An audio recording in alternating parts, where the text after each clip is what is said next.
Hey guys, welcome back to Atrix. Today I want to talk about how to start a Lego city. So this is going to be extremely simple guide on how to start a Lego city. But I just wanted to give my advice because I've been building Lego cities for, I mean, basically 10 years now.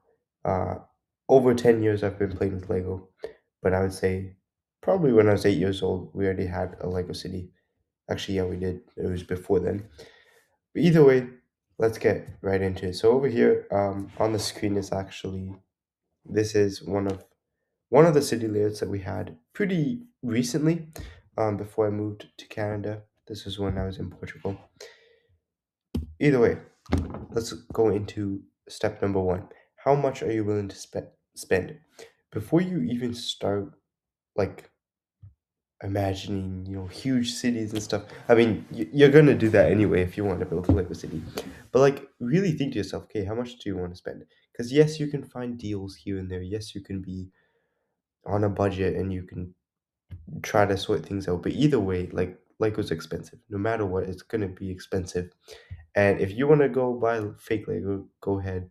I don't really talk about that on this channel, but you have to really decide, okay, how much am I going to spend? Because if I want, a whole Lego room and a really big Lego city with train layouts and stuff, bro, this is going to cost you like thousands of dollars, possibly tens of thousands of dollars. The really big cities you see, like, think of the YouTubers, Brickcrafts, Brixie, Jang Bricks. I don't think he really does city updates anymore, but either way, like those cities with that size, the amount of sets, the amount of mocks, the amount of pieces, tens of thousands of dollars. So, how far do you want to go into this? I'm not saying it's a bad or a good thing. It's just really up to you. And I think it's just something that you should really think about before. Because you don't want to just go broke because you want to build a cool Lego city, right? You still want to be smart. So let's move on to step two. How much space do you have? This is the next thing. Of course, everyone wants a huge Lego city, but where are you going to put that? Do you have a basement that you're not using? Because I feel like a lot of people probably don't, right? So you need to be aware on how much space you actually have. Right now, I am just building my Lego city in my like I live in a basement suite, but I'm just building it in my bedroom. And right now it's really small. I'm currently building the smallest layout I ever have.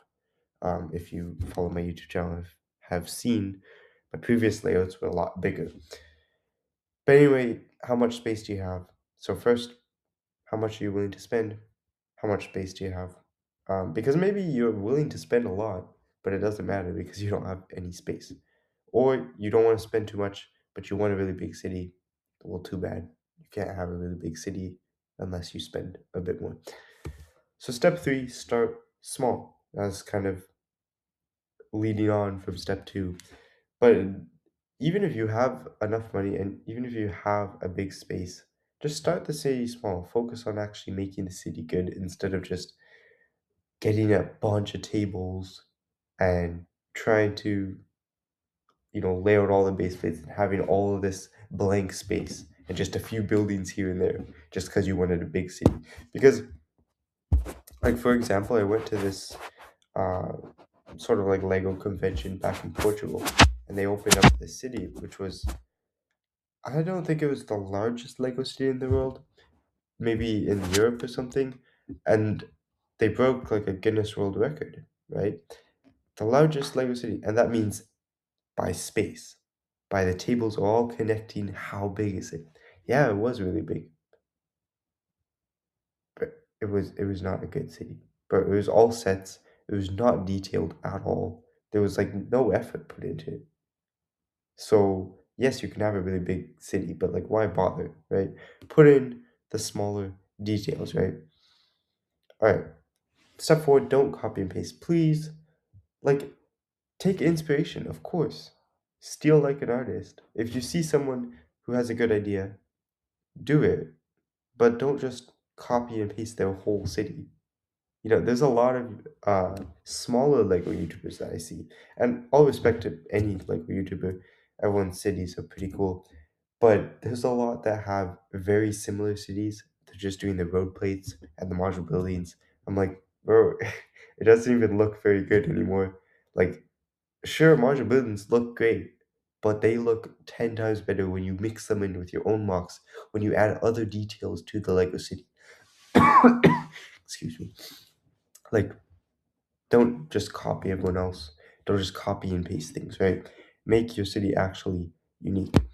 And finally, the final step on this very simple guide on how to start your legacy is details are everything. Like, you can have a big city. This goes back to my example.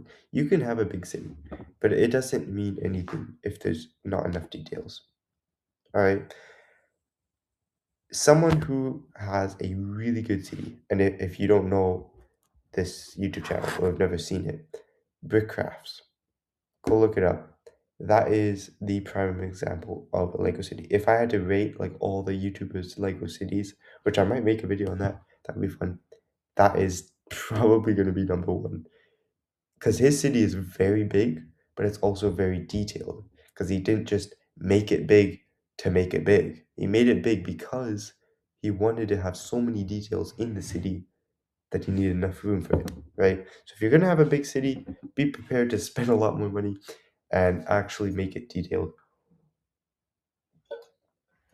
But either way, that is going to wrap up this video. I hope you guys enjoyed this really simple guide. And if you ever think of starting a Lego City, comment that down below because that would be really cool. Really excited to hear about that. And hopefully this just helped you a little bit. That being said, thank you guys so much for watching. Make sure to subscribe if you enjoy this content.